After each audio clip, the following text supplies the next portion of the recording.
तो साथियों जय हिंद। आज हम स्टैटिक जीके का जो आप पढ़ा रहे हैं आप लोगों को, जो आप लोग हम लोग रिवीजन कर रहे हैं, उसका पूरा का पूरा पीडीएफ आज हम लोग जहाँ तक है पूरा का पूरा रिवीजन कर लेंगे। मतलब जितना भी स्टैटिक जीके में है, जितना इस पीडीएफ में है, तो उसका हम लोग पूरा का पूरा रिवीजन कर लेंगे। और आई होप, आपको उम्मीद करते हैं कि ये जो स्टैटिक जीके की सीरीज़ आपके एग्ज़ाम में ना बहुत ही इम्पोर्टेंट रोल अदा करेगी। और आप लोग भी इसको, आप लोग एग्ज़ाम्स जाने से पहले एक बार ज़रूर इसको याद कर लीजिएगा। और अगर इसकी पीडीएफ आपको चाहिए तो पीडीएफ बहुत हमारे साथी कमेंट कर रहे थे, इसकी पीडीएफ आपको कहाँ मिलेगी?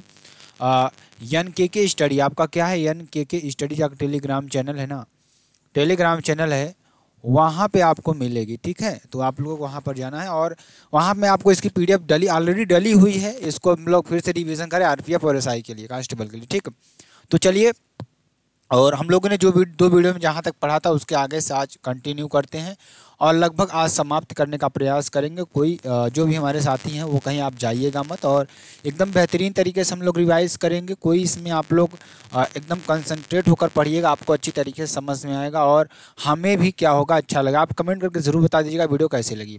भारत के प्रमुख संविधान संशोधन की बात कर लेते हैं। तो कौन कौन से जो हमारा संविधान बना है ना, उसमें क्या क्या संशोधन हुए उसके बारे में थोड़ा जान लेते हैं। भारतीय संविधान में संशोधन की प्रक्रिया को 3 भागों में बांटा गया है। जो प्रक्रिया की संशोधन की प्रक्रिया है उसको 3 भागों में बांटा गया है। पहला साधारण बहुमत द्वारा, दूसरा विशेष बहुमत द्वारा, तीसरा विशेष बहुमत तथा आधे से अधिक राज्यों के बहुमत द्वारा। अब देखिए, 3 तरीके से बांटा गया है। एक साधारण बहुमत, मतलब जो कि एक साधारण बहुमत हो। एक विशेष बहुमत, मतलब कि बहुत लोगों का उसमें जो विशेष व्यक्ति उनका बहुमत रहेगा। और एक ऐसी संशोधन हुए हैं जैसे कि विशेष बहुमत तथा आधे से अधिक राज्यों के बहुमत द्वारा, मतलब उसमें जो भारत में हमारे आधे से अधिक राज्य हैं उनके भी बहुमत के द्वारा ही यहाँ पर संशोधन किए जाते हैं। अब नोट की बात करेंगे, 368 में क्या हुआ है कि संविधान में संशोधन की जो प्रक्रिया का उल्लेख है उपयुक्त 2 और 3 में दिया गया संशोधन अनुच्छेद 368 के तहत है।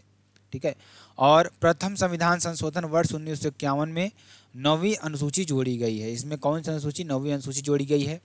7वां संविधान संशोधन वर्ष 1956 में भाषाई आधार पर राज्यों का पुनर्गठन 14 राज्यों में व 6 संघ शासित प्रदेशों में किया गया। कितने? 6 संघ शासित प्रदेशों में किया गया। 10वां संविधान संशोधन वर्ष 1961 में दादर एवं नगर हवेली को भारत में शामिल किया कर केंद्र शासित प्रदेश का दर्जा दिया गया है इसमें। और 12वां संविधान संशोधन वर्ष 1962 में आपका गोवा में होता है। दमन और दीव को भारत में संघ शासित प्रदेश के रूप में शामिल किया गया। 13वां संविधान संशोधन 1962 में आपका हो जाएगा।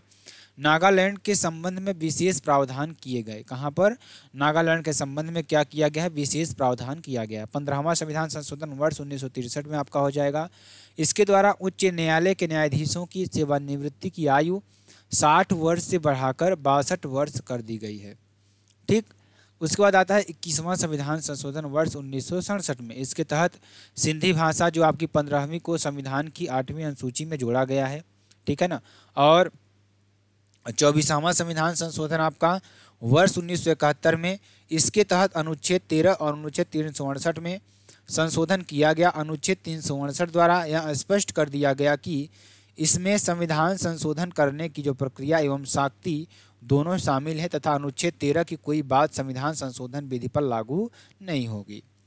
26वां संविधान संशोधन वर्ष 1971 में आपका हो जाएगा। इसे माधवराव सिंधिया बनाम भारत संघ प्रीवी पर्स में उच्चतम न्यायालय द्वारा दिए गए निर्णय की कठिनाइयों को दूर करने के लिए पारित किया गया था। ठीक है ना।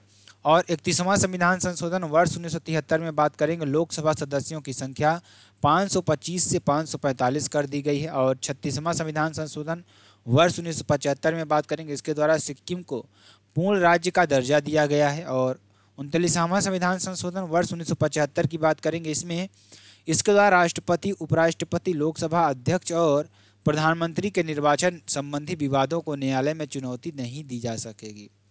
42वां संविधान संशोधन की बात करेंगे, इसमें वर्ष 1976 में संविधान की प्रस्तावना में समाजवादी पंथ, निरपेक्ष और अखंडता नामक शब्द जोड़े गए हैं। ठीक, ये आपका हो जाएगा। और अगर हम बात करें 44वां संविधान संशोधन, तो इसमें वर्ष 1978 में राष्ट्रीय आपातकाल में आंतरिक अशांति के स्थान पर सशस्त्र विद्रोह शब्द लिखा गया।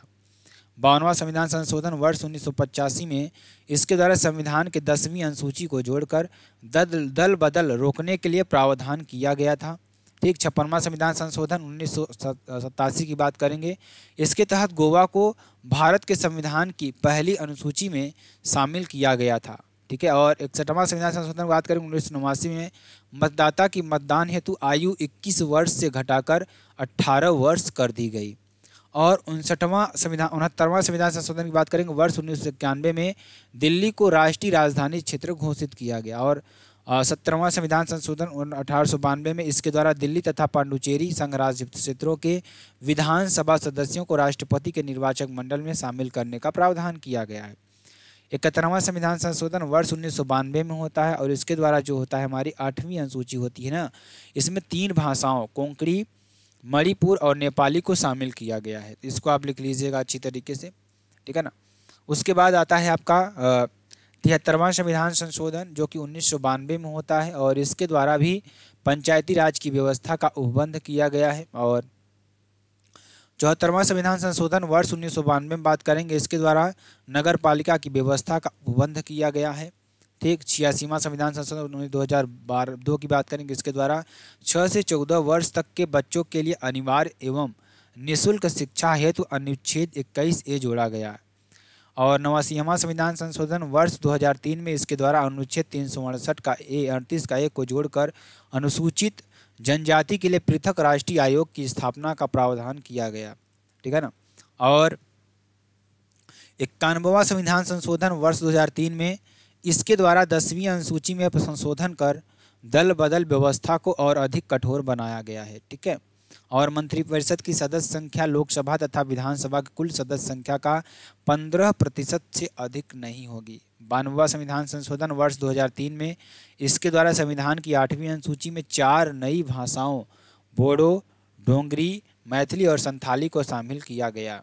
ठीक, और 97वां संविधान संशोधन वर्ष 2011 में इस संशोधन द्वारा अनुच्छेद 19 का 1 में सहकारी समितियां नामक शब्द जोड़ा गया।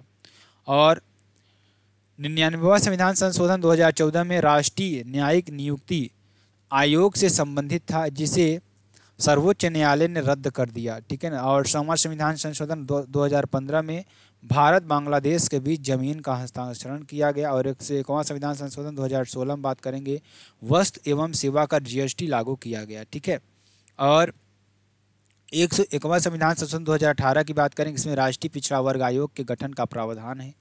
103वां संविधान संशोधन वर्ष 2019 में आर्थिक वंचना को पिछड़ेपन का आधार मानते हुए 10% आरक्षण की व्यवस्था की गई। ठीक है, चलिए 104वां संविधान संशोधन वर्ष 2019 में ST व ST के लिए आरक्षण की अवधि को 10 वर्षों के लिए बढ़ाया गया। लोकसभा विधानसभा में एंग्लो इंडियन के लिए सीटों के आरक्षण को समाप्त कर दिया गया है। 105वां संविधान संशोधन संविधान के अनुच्छेद 338B केंद्र और राज्य सरकारों को सामाजिक और शैक्षिक रूप से पिछड़े वर्गों को प्रभावित करने वाले सभी प्रमुख नीतिगत मामलों पर राष्ट्रीय पिछड़ा वर्ग आयोग NCB के परामर्श करना अनिवार्य करता है। 106वां संविधान संशोधन 128वां संविधान विधेयक लोकसभा राज्य की विधानसभा और राष्ट्रीय राजधानी क्षेत्र दिल्ली की विधानसभा में कुल सीटों में से 1/3 सीटों को 15 वर्षों के लिए महिलाओं के लिए आरक्षित करने का प्रावधान करता है। ठीक है, चलिए इतिहास की महत्वपूर्ण दिनांक की बात करेंगे। 2300 ईसा पूर्व से 1750 ईसा पूर्व और सिंधु घाटी सभ्यता का कालक्रम आपका हो जाएगा। 1500 ईसा पूर्व से 600 ईसा पूर्व वैदिक सभ्यता, ऋग्वैदिक काल और उत्तर वैदिक काल आपका हो जाएगा। 563 ईसा पूर्व में आपका गौतम बुद्ध का जन्म होता है कपिलवस्तु के निकट लुम्बिनी गांव में। ठीक है, और 540 की बात करेंगे, इसमें महावीर स्वामी जो होते हैं ना 24वें तीर्थंकर होते हैं और इनका जन्म वैशाली के निकट कुंड ग्राम में होता है। और 326 ईसा पूर्व की बात करेंगे, भारत पर सिकंदर एलेक्जेंडर का आक्रमण होता है। और 322 ईस्वी की बात करेंगे और ये 185 तक आपका क्या हो जाएगा, मौर्य साम्राज्य रहता है। और 305 ईस्वी में पूर्व में चंद्रगुप्त मौर्य ने ग्रीक शासक सेल्यूकस निकेटर को परास्त किया। और 261 ईस्वी को पूर्व कलिंग का युद्ध होता है, अशोक के कलिंग नरेश खारवेल को हराया। 712 की बात करेंगे, सिंध का हमला अरब पर आक्रमण, मोहम्मद बिन कासिम ने दाहरी को हराया। भारतीय इतिहास में पहली बार जौहर का उल्लेख मिलता है। 125 की बात करेंगे, महमूद गजनवी द्वारा गुजरात के सोमनाथ मंदिर पर आक्रमण किया गया। 1191 की बात करेंगे, तराइन का पहला युद्ध होता है। पृथ्वीराज चौहान तृतीय ने मोहम्मद गौरी को हराया। 1192 की बात करेंगे, तराइन का द्वितीय युद्ध होता है। मोहम्मद गौरी ने पृथ्वीराज चौहान तृतीय को हराया। 1336 की बात करेंगे, विजयनगर साम्राज्य की स्थापना होती है हरियर व बुक्का द्वारा। और 1498 की बात करेंगे, पुर्तगाल के वास्को डी गामा अब्दुल मनिक नामक गुजराती व्यक्ति की सहायता से कालीकट बंदरगाह पहुंचकर भारत के समुद्री मार्ग की खोज की। 1526 की बात करेंगे, पानीपत का प्रथम युद्ध होता है। बाबर ने इब्राहिम लोदी को हराकर मुगल साम्राज्य की स्थापना की। और 1527 की बात करें, खानवा का युद्ध होता है। बाबर ने राणा सांगा को हराया। और 1540 की बात करें, कन्नौज का युद्ध होता है और शेर शाह सूरी ने हुमायूं को हराया। 1556 की बात करेंगे, पानीपत का द्वितीय युद्ध होता है और अकबर ने हेमू को हराया। 1564 की बात करेंगे, अकबर द्वारा जजिया कर की समाप्ति हुई। और 1570 में अकबर द्वारा फतेहपुर सीकरी की स्थापना होती है। और 1576 की बात करेंगे, हल्दी घाटी का युद्ध होता है और अकबर व महाराणा प्रताप के मध्य निर्णायक युद्ध होता है। ठीक है ना। 1707 की बात करेंगे, औरंगजेब की मृत्यु हो जाती है। और 1747 की बात करेंगे, नादिर शाह का दिल्ली पर आक्रमण होता है। 1746 से 48 की बात करें, कर्नाटक का प्रथम युद्ध होता है। अंडयार सेंट थॉमस का युद्ध होता है। और 1748 की बात करेंगे, ऑक्स ला सेम्पेल की संधि होती है, अंग्रेजों और फ्रांसीसी के मध्य होती है। 1749 से 54 की बात करें, कर्नाटक का द्वितीय युद्ध होता है, अंबूर का युद्ध। और 1755 की बात करेंगे, पांडिचेरी की संधि होती है, अंग्रेजों व फ्रांसीसी के मध्य होती है। ठीक है। उसके बाद हम बात करेंगे 1757 से 63 ईस्वी तक, ये कर्नाटक का तृतीय युद्ध आयूर कूट अंग्रेज और लिली फ्रांसीसी की सेना के मध्य आपका होता है। ठीक है, ये आपका हो जाएगा जो कि आपके लिए बेहद इंपॉर्टेंट और बेहद ही महत्वपूर्ण है। तो चलिए आगे चलते हैं। आगे देखिए आपके लिए क्या हो जाएगा जो कि आपके लिए बेहद इंपॉर्टेंट और बेहद ही महत्वपूर्ण है। तो 1763 में क्या होगा, पेरिस की संधि आपकी होती है। 23 जून 1757 की बात करेंगे, प्लासी का युद्ध होता है, बहुत ही इंपॉर्टेंट। और अंग्रेजों ने सिराजुद्दौला को पराजित किया था। और 1761 में क्या होता है, पानीपत का तृतीय युद्ध आपका होता है। चलिए आगे चलते हैं। आगे देखिए आपका क्या हो जाएगा। अगर हम 1761 की बात करें तो इसमें पानीपत का तृतीय युद्ध होता है। अहमद शाह अब्दाली ने मराठों को पराजित किया। अगर मैं बात करूं 1764 ईस्वी में तो बक्सर का युद्ध होता है और अंग्रेजों ने संयुक्त सेना अवध प्लस बंगाल प्लस मुगल को हराया। अगर मैं बात करूं 1765 ईस्वी की तो इलाहाबाद की संधि होती है और क्लाइव व शुजाउद्दौला अवध नवाब के मध्य आपका होता है। 1773 की बात करेंगे तो ये आपका रेगुलेटिंग एक्ट होता है। क्या होता है, रेगुलेटिंग एक्ट होता है। और 1774 ईस्वी में कलकत्ता के सुप्रीम कोर्ट की स्थापना होती है। ठीक है ना। और प्रथम मुख्य न्यायाधीश सर एजिला इम्पे आपकी होते हैं। क्या होते हैं, सर एजिला इम्पे। तो चलिए आगे देखते हैं आगे आपका क्या हो जाएगा जो कि आपके लिए बेहद इंपॉर्टेंट और बेहद ही महत्वपूर्ण है। 1784 ईस्वी की बात करूं तो यहाँ पर क्या आता है, आपका पिट्स इंडिया एक्ट आता है। क्या आता है, पिट्स इंडिया एक्ट आता है। और 1784 ईस्वी में ही आपका क्या आता है, सर विलियम जोन्स के द्वारा एशियाटिक सोसाइटी की स्थापना होती है। अगर मैं 1798 की बात करूं तो इसमें वैली जेली की सहायक संधि होती है और प्रथम हैदराबाद के साथ होती है। ठीक है। 1799 की बात करेंगे तो इसमें चतुर्थ आंग्ल मैसूर युद्ध होता है और वेलेज़ली व टीपू सुल्तान के मध्य होता है। टीपू सुल्तान की इसमें मृत्यु हो जाती है। और 1800 ईस्वी की बात करेंगे, पोर्ट विलियम कॉलेज की स्थापना होती है। और 1806 ईस्वी में क्या होता है, बैंक ऑफ बंगाल की स्थापना होती है। और 1921 में इस बैंक की 3 शाखा बनाई, bank of Bengal plus bank आपका हो जाएगा, अब bank of Madras, bank of Bombay आपका हो जाएगा। इन तीनों का विलय इंपीरियल बैंक में हुआ था तथा यहाँ बैंक के बाद में 1955 में स्टेट बैंक ऑफ इंडिया बना। तो 18 अप्रैल 1809 ईस्वी में अमृतसर की संधि होती है, रणजीत सिंह व चार्ल्स मैटकॉफ के मध्य होती है। 1813 ईस्वी की बात करेंगे, ईसाई धर्म प्रचारकों को भारत में धर्म प्रचार की अनुमति मिली। अगस्त 1828 ईस्वी की बात करें तो कलकत्ता में ब्रह्म समाज की स्थापना होती है, राजा राम मोहन राय के द्वारा होती है। 1829 की बात करें, सती प्रथा का अंत होता है, विलियम बेंटिंक के द्वारा होता है। अगर 1833 की बात करें तो बंगाल के गवर्नर जनरल को संपूर्ण भारत का गवर्नर जनरल बनाया गया। पहला विलियम बेंटिंक आपका हो जाएगा। प्रथम विधि आयोग मैकाले के द्वारा होता है। कब होता है, मैकाले के द्वारा। ठीक है ना। और 1843 की बात करेंगे, दास प्रथा का अंत होता है। और अगर हम बात करें, ध्यान दीजिएगा बहुत इंपॉर्टेंट ये भी है, बात करें 1853 ईस्वी में तो पहली रेल लाइन बॉम्बे से थाने के मध्य लॉर्ड डलहौजी के समय चलाई गई।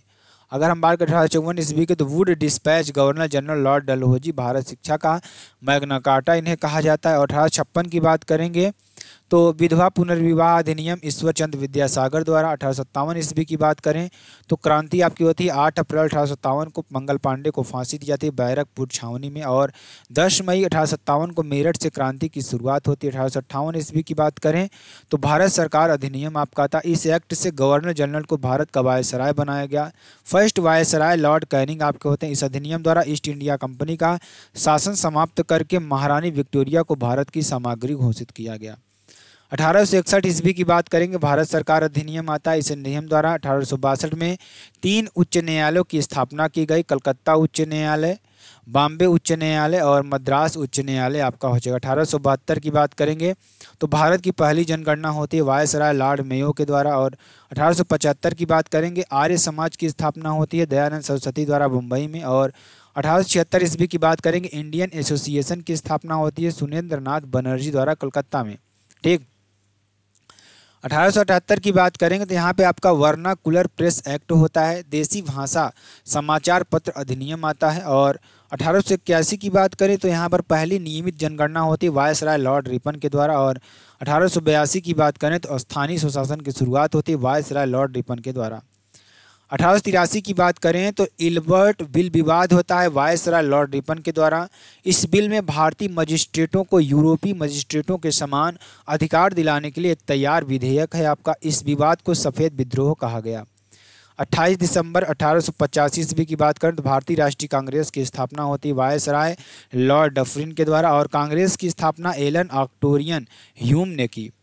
और 1896 ईस्वी की बात करें तो वंदे मातरम गीत को पहली बार गाया गया कांग्रेस के 12वें अधिवेशन कलकत्ता में। ठीक है। 1897 ईस्वी की बात करें, रामकृष्ण मिशन की स्थापना स्वामी विवेकानंद द्वारा होता है, मुख्यालय वेल्लूर कलकत्ता आपका हो जाएगा। 1904 ईस्वी की बात करें तो अभिनव भारत की स्थापना होती है विनायक दामोदर सावरकर द्वारा नासिक में। प्राचीन स्मारक संरक्षण अधिनियम वायसराय लॉर्ड कर्जन होते हैं।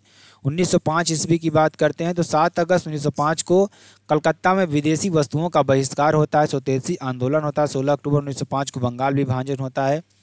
1906 ईस्वी की बात करें तो मुस्लिम लीग की स्थापना होती है कहाँ पर, ढाका में, आगा खां व सलीम मुल्ला के द्वारा होती है, मुख्यालय लखनऊ में आपका हो जाएगा। 1906 ईस्वी की बात करेंगे, पहली बार स्वराज की मांग कलकत्ता अधिवेशन में दादा भाई नौरोजी द्वारा रखी। 4 प्रस्ताव स्वदेशी स्वशासन बहिष्कार राष्ट्रीय शिक्षा आपका हो जाएगा। 1907 ईस्वी की बात करें, सूरत अधिवेशन होता है, अध्यक्षता रास बिहारी बोस और कांग्रेस का विभाजन होता है। 1908 की बात करेंगे तो मुजफ्फरपुर बम कांड किंग्सफोर्ड्स की हत्या के प्रयास में खुदीराम बोस प्रफुल्ल चाकी को फांसी दी गई। 1919 ईस्वी की बात करेंगे, मार्ले मिंटो सुधार अधिनियम होता है। इस अधिनियम में मुसलमानों को पृथक सांप्रदायिक निर्वाचन दिया गया। 1911 ईस्वी की बात करेंगे, दिल्ली दरबार ब्रिटिश सम्राट जॉर्ज पंचम की भारत यात्रा होती है। इस दरबार में बंगाल विभाजन को रद्द किया गया। इस दरबार में भारत की राजधानी कलकत्ता से दिल्ली बनाने की अनुमति स्वीकृत हुई। कलकत्ता अधिवेशन में पहली बार जन गण मन गाया गया। अप्रैल 1912 ईस्वी की बात करें, कलकत्ता के स्थान पर दिल्ली को भारत की राजधानी बनाया गया। और 1913 की बात करेंगे तो सैन फ्रांसिस्को ने भारत में लाला हरदयाल एवं सोहन सिंह भाकना द्वारा गदर पार्टी की स्थापना होती है 1914 ईस्वी में। और कामगा टामारू प्रकरण बज प्रकरण आपका कामटामारू प्रकरण आपका होता है, कनाडा में भारतीयों के प्रवेश में बारे में विवाद। और 9 जनवरी 1915 की बात करें, गांधी जी का दक्षिण अफ्रीका में आगमन। 1915 ईस्वी में क्या होता है, मई 1915 में गांधी जी द्वारा क्या होता है, साबरमती आश्रम की स्थापना होती है। और 1916 की बात करेंगे तो होम रूल लीग की स्थापना तिलक एवं मेनी बेसेंट के द्वारा होती है। लखनऊ अधिवेशन होता है, अध्यक्ष अंबिका चरण मजमूदार के द्वारा। 1917 ईस्वी की बात करेंगे तो चंपारण सत्याग्रह 3 कटिया पद्धति। ठीक।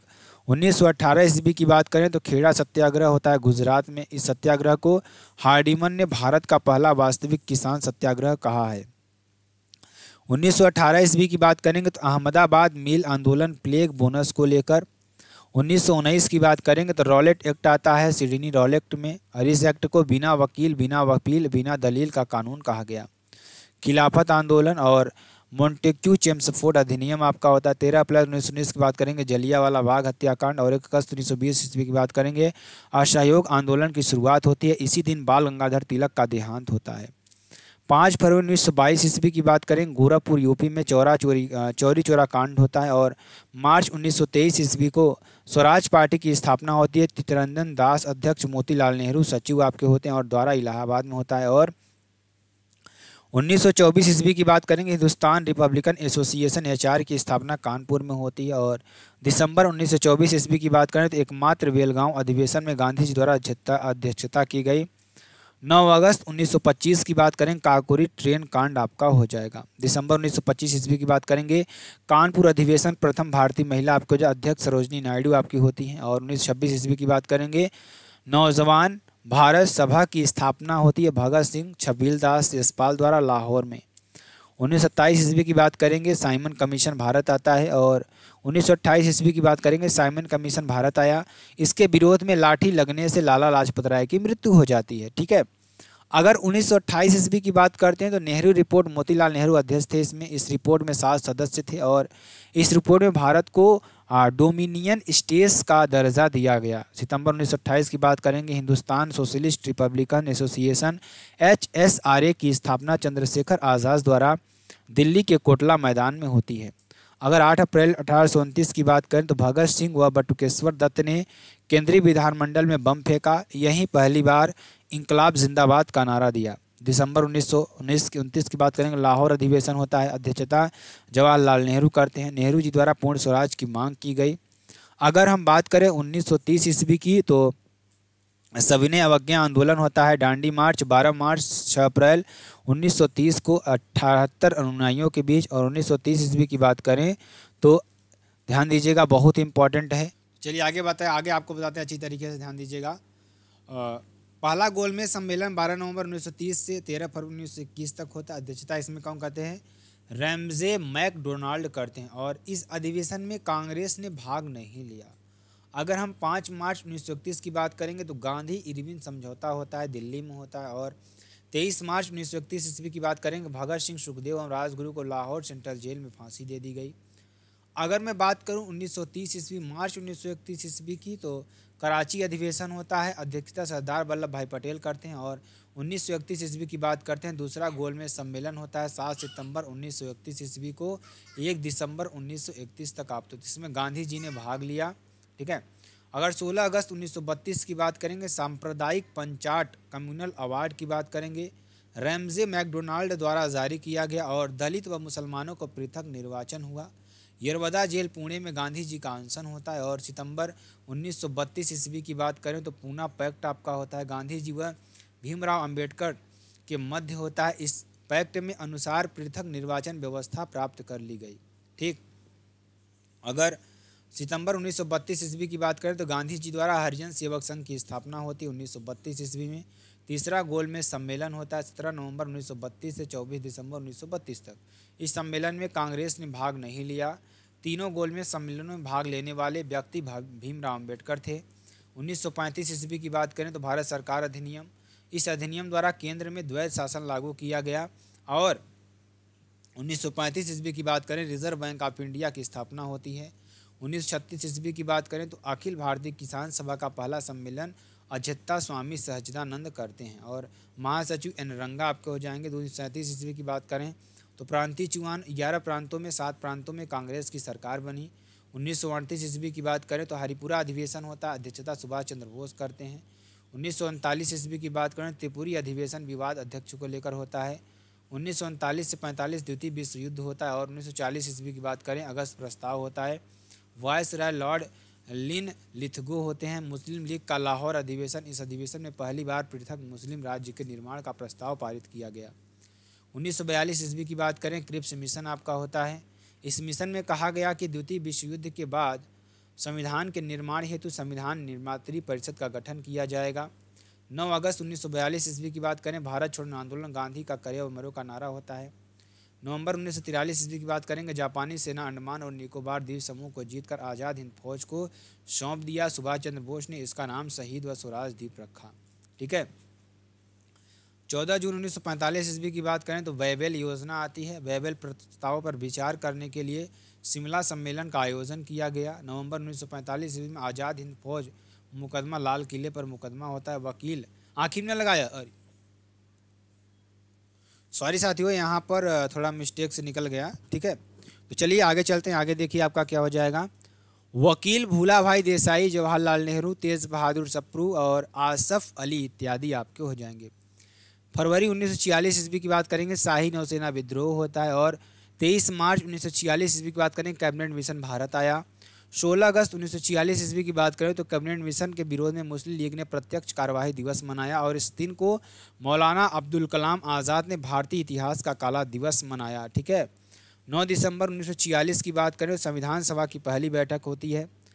20 फरवरी 1947 ईस्वी की बात करेंगे, अटली घोषणा होती है। इस घोषणा में कहा गया कि अंग्रेज 30 जून 1948 तक भारतवासियों को सत्ता सौंप देंगे। 13 जून 1947 ईस्वी की बात करेंगे, माउंट बेटन योजना, डिक्की बर्ड प्लान। इस योजना में 2 राष्ट्र बनाने की बात हुई, भारत व पाकिस्तान। 14 से 15 अगस्त 1947 ईस्वी की बात करेंगे, 14 अगस्त 1947 पाकिस्तान को आज़ादी मिली। पाकिस्तान के पहले गवर्नर जनरल मोहम्मद अली जिन्ना। 15 अगस्त 1947 ईस्वी को भारत को आज़ादी मिली और भारत के पहले governor general Lord Mountbatten थे।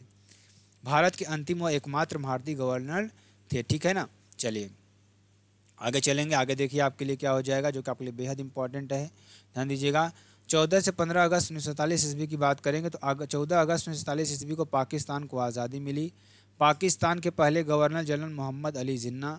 15 अगस्त 1947 ईस्वी को भारत को आज़ादी मिली और भारत के पहले governor general Lord Mountbatten थे और भारत में अंतिम एवं एकमात्र भारतीय गवर्नर जनरल श्री राजगोपालाचारी थे, ठीक है। चलिए आगे चलेंगे। जनवरी 1950 को भारत का संविधान लागू हुआ, ठीक है। और खेल और खिलाड़ी की बात करेंगे, विभिन्न देशों के राष्ट्रीय खेल, देश का नाम और राष्ट्रीय खेल। भारत का हॉकी, पाकिस्तान का हॉकी और इंग्लैंड का क्रिकेट और ऑस्ट्रेलिया का क्रिकेट और अमेरिका का बेसबॉल आपका हो जाएगा। स्पेन का सांड युद्ध हो जाएगा। कनाडा का आइस हॉकी हो जाएगी और जापान का जूडो हो जाएगा। चीन का टेबल टेनिस और न्यूजीलैंड का रग्बी। भूटान का तीरंदाजी और श्रीलंका का वॉलीबॉल। बैडमिंटन इंडोनेशिया का। कुश्ती ईरान का आपका हो जाएगा। इस खेलों में खिलाड़ियों की संख्या और खेल का नाम आपका हो जाएगा।